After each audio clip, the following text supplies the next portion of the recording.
So when you first start woodworking, it's often confusing to work out what planes you actually need. What size do I get? What type do I get? What the bloody hell does this thing even do? So in this video, I'm going to talk you through each of these, what they do, what they excel at, what they're not very good at, and hopefully answer some questions for you.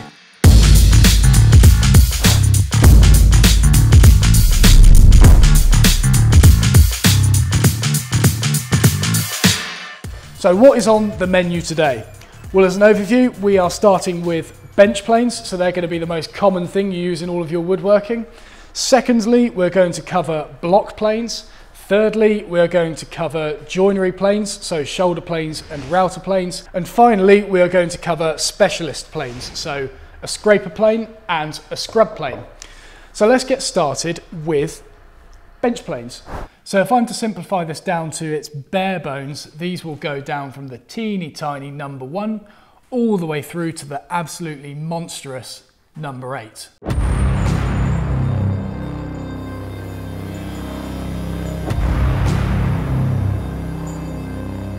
And in most cases, all manufacturers stick to these, and they're actually the old Stanley sizes, so 1, 2, 3, 4, 5, 6, 7, 8. But there are a few curveballs in there.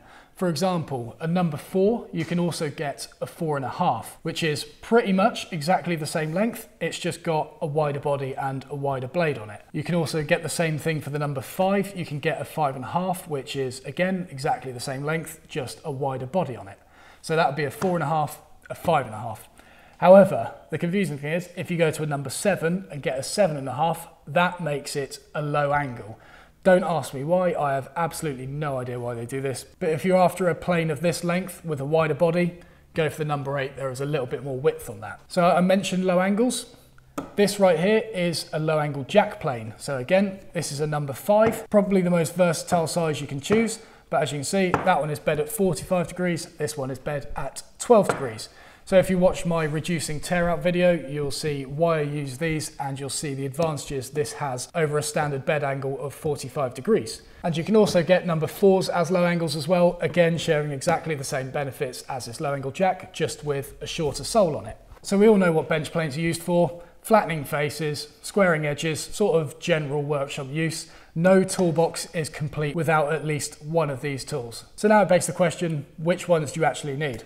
Well, the number 1, you don't really need that. It's more of a gimmick, so get rid of that. In terms of jack planes, I tend to find that the low angle jack is a lot more versatile. Again, if you don't know why, watch my reducing tear out video and you'll find out. So I'd probably get rid of this one.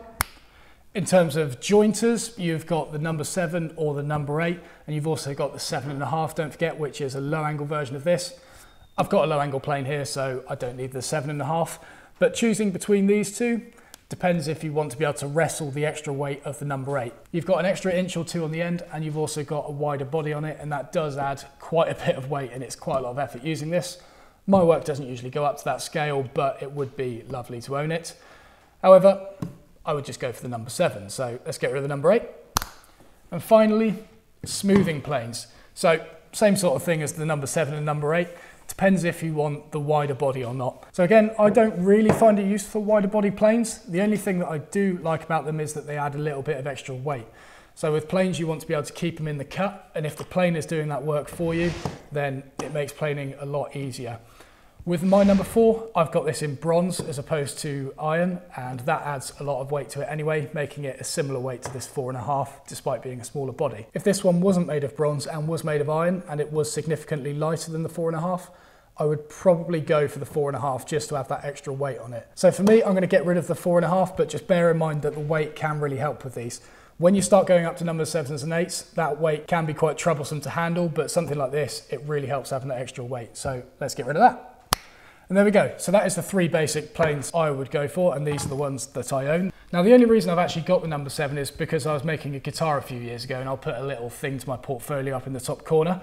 You can view that if you want, but that was to make the fretboard on it. I don't find a lot of use for it nowadays. I generally just stick to these 2. So if you were to choose 3 planes as your basic kit, go for these. But for furniture making on my sort of scale, generally these 2 do everything for me. If I'm flushing off drawer sides or something like that, number 4 is really nice. If I'm doing tapers on legs or just general workshop stuff, the low angle jack because it's so versatile. I find a lot of use for that. So there we go. Now let's go on to block planes. So on to block planes. Similar case to bench planes, a few different sizes you can get and different blade angles as well. So to start with, this is a 9.5. For example, this has a wider body and a low angle blade. This one here is a premium one from Veritas, narrower body than the 9.5 with a low angle blade on it, but you can obviously still get ones with narrower bodies and lower blades with a lesser quality tool like this. I just got this one because it's shiny and it's got a few gimmicks on it, and I'm just a bit of a flash bastard, to be honest. And finally, that is an apron plane, just a small handy version of one of these. In reality, I wouldn't say that size is much of a factor to choose from between these, just choose whichever one fits your hand the best. However, one thing I would say is make sure that it is a low angle. All of these here are low angles, but you can get them bed slightly higher. Don't see a lot of use for it. These are really handy for trimming end grain, for example, where you just want to keep the pressure on a localized area and get a nice clean cut. If you've got a higher angle on that, it's harder to slice through end grain. So if I were you, just stick with a low angle for these, but for me, I just like the shiny one, to be honest. And it also has Veritas's premium steel in it, which I wanted to try. If you haven't seen the video where I did a tool duel between O1, A2 and PMB11, be sure to watch that. The card is up here. So next, let's go on to joinery planes.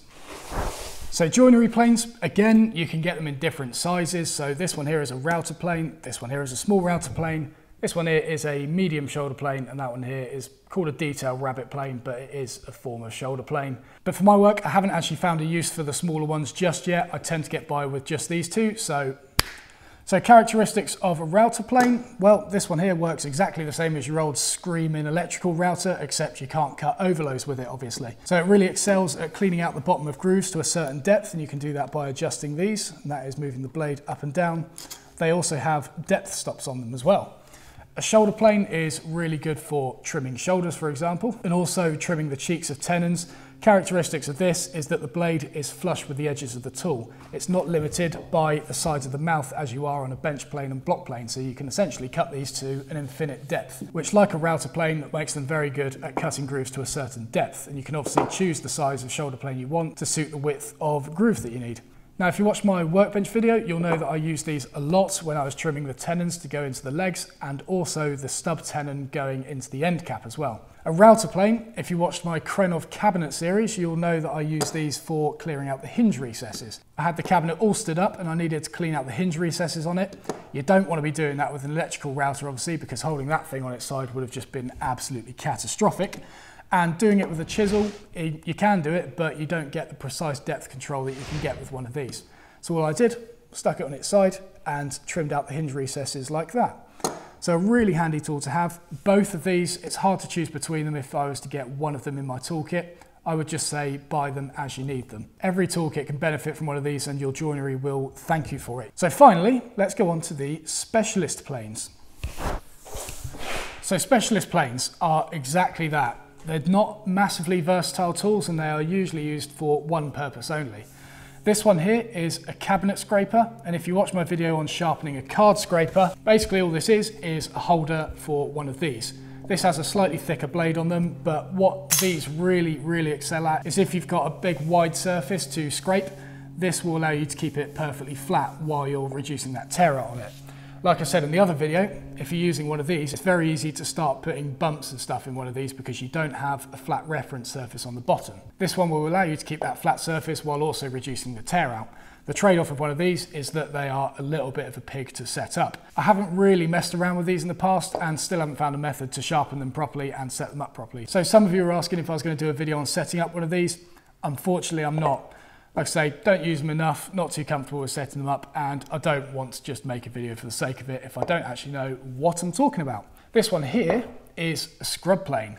Looks very similar to the bench planes over there until I turn it over and you look at the blade on this thing. And like I say, the reason this is a specialist plane is because it is for one use only, and that is hogging off a shit ton of material. That camber on the blade allows you to take off really aggressive cuts, and if you're working with rough sawn timber and doing hand tool only work, one of these basically does the work of a thicknesser. If you need to reduce the thickness of timber by a considerable amount, again, if you're doing it hand tool only, one of these is the tool for you. It has a very thick blade on it to cut down on vibration as you're slamming it through the material, The handle on it is bigger than a bench plane, so whereas a bench plane you're meant to grip it with 3 fingers and have your index finger pointing down onto the frog like that, this one is built for a full hand grip. It's also quite lightweight as well, which you probably wouldn't expect. You'd think for something that you want to be hogging away material, you're going to want momentum of a heavier body.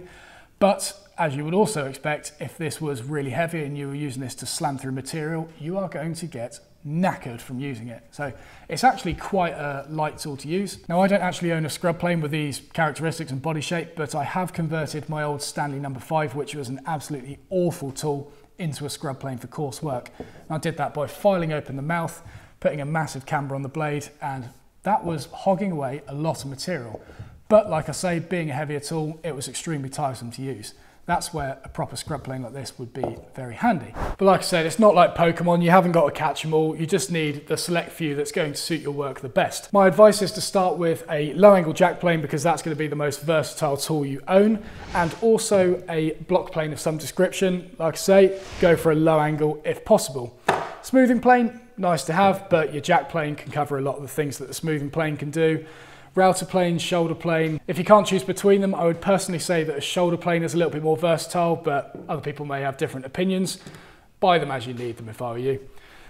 Cabinet scraper, yeah, I've never needed it to be honest. If I'm wanting to reduce tear out on a certain area, but also wanting to keep it flat, I stick a high angle blade in my low angle jack plane. Again, more versatile. And finally, a scrub plane. Maybe you need it, maybe you don't. It depends if you're doing hand tool only work or not and you're working rough sawn timber. If your timber tends to be really twisted and you just need to take those high corners off, that is the plane for you. But again, buy it as you need it. I would just start with these two. Low angle jack, block plane. So there we go. Any questions, chuck them in the comments below and hopefully you found that useful.